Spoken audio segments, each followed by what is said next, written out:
In the last video, we talked about why so many people over 40 feel stuck, even when they want change and even when they are capable of more. We talked about the stuck loop cycle and how the brain repeats old patterns to protect us from uncertainty. In this video, I want to go one layer deeper because patterns do not exist in isolation. They exist to protect something more fundamental, and that is identity.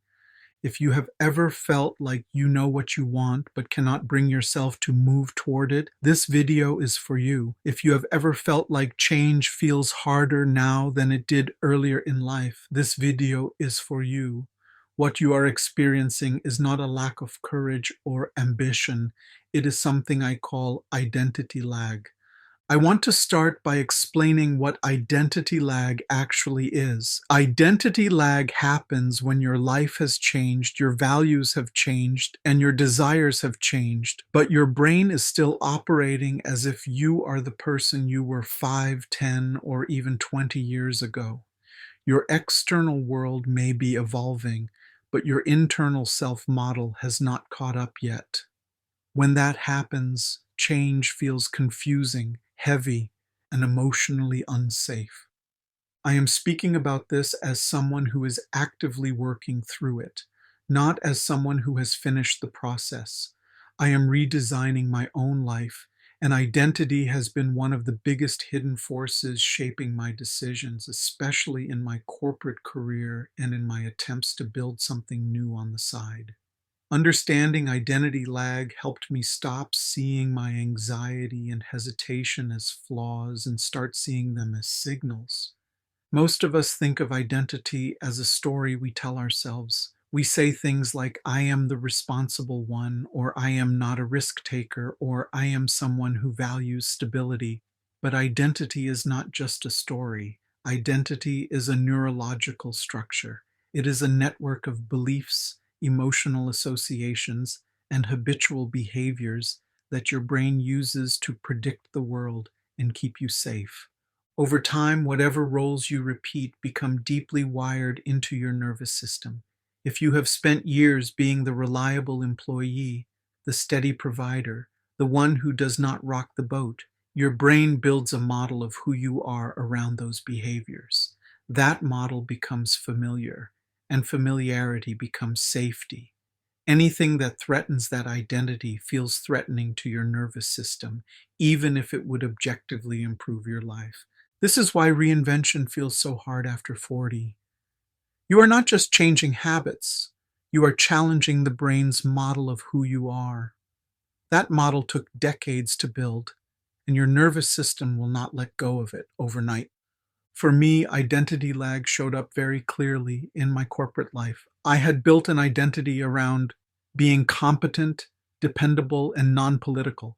That identity served me for a long time. It helped me survive. It helped me stay employed. But as I grew older, that same identity began to limit me. Even when I wanted more freedom and creativity, my brain kept pulling me back into the role it knew how to play. Every time I thought about starting something new, like building a side business, my anxiety spiked. It was not because I lacked ideas or skills. It was because my nervous system still believed that stepping outside my established identity was dangerous. My body reacted as if I was breaking a rule, even though no rule actually existed. This is where identity lag becomes visible. The old identity says, stay in your lane.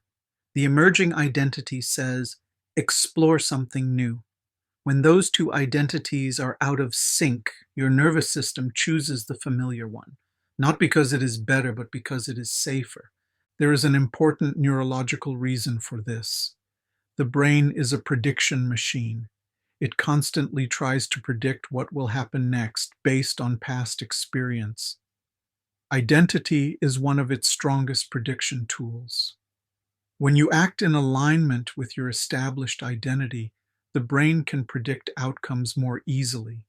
When you act outside of it, prediction becomes harder and uncertainty increases. The nervous system interprets uncertainty as risk, That is why anxiety often increases when you are on the verge of meaningful change. Anxiety is not proof that you are making a bad decision. It is proof that you are stepping outside your established identity. Once I understood this, my relationship with anxiety began to change. Instead of asking, "What is wrong with me?" I started asking, "Which identity is my nervous system trying to protect right now?" That question alone created distance between me and the fear. Identity lag also explains why people over 40 often underplay their strengths. They stay in environments they have outgrown. They feel guilty for wanting more. They minimize their desires. They tell themselves that it is too late or too risky to change.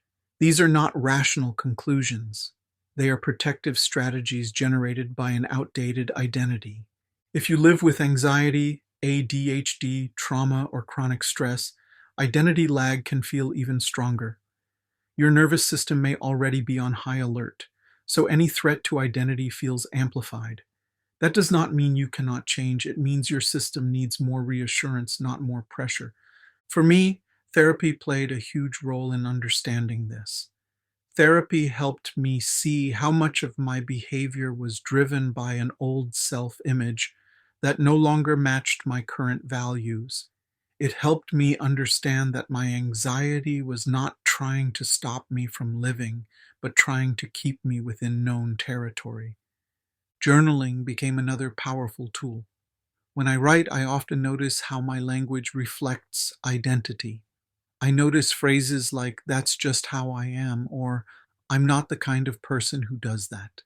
These phrases reveal the identity model my brain is operating from. Once you see them on paper, they lose some of their power. The goal is not to destroy your old identity. The goal is to update it. Your old identity protected you.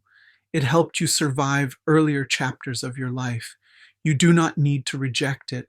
You need to integrate it and expand beyond it. Rewiring identity happens through action, not affirmation. You do not change who you are by telling yourself a new story. You change who you are by collecting new evidence. That evidence comes from small, consistent actions that align with your future self. I call these identity updating actions. They are intentionally small because your nervous system needs to feel safe while learning.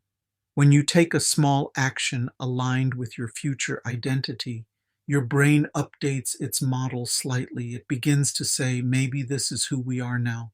For me, that looked like working on my side business for 10 minutes, even when I felt anxious. It looked like continuing therapy, even when it was uncomfortable. It looked like journaling honestly instead of avoiding difficult thoughts. None of these actions were dramatic, but together they slowly shifted how my nervous system perceived me. This process takes time, and that is not a flaw. The nervous system learns through repetition, not insight. You do not wake up one day with a new identity. You earn it through lived experience. Every small action is a vote for the person you are becoming. It is also important to recognize that identity lag does not mean you are behind. It means you are in transition.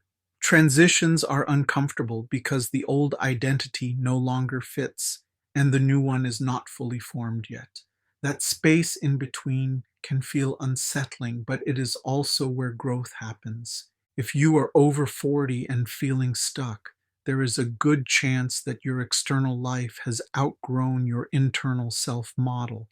That is not a failure. It is an invitation to update how you see yourself. In the next phase of this journey, the work is not about forcing big decisions. It is about building trust with your nervous system. It is about showing yourself slowly and consistently that change can be safe. And if you're trying to rewire old patterns and redesign your life after 40, this is exactly the work I am doing too. I will continue sharing the frameworks, insights, and experiments that help me update my identity without burning everything down. If this resonates with you and you want to keep exploring this process together, I invite you to subscribe and follow along.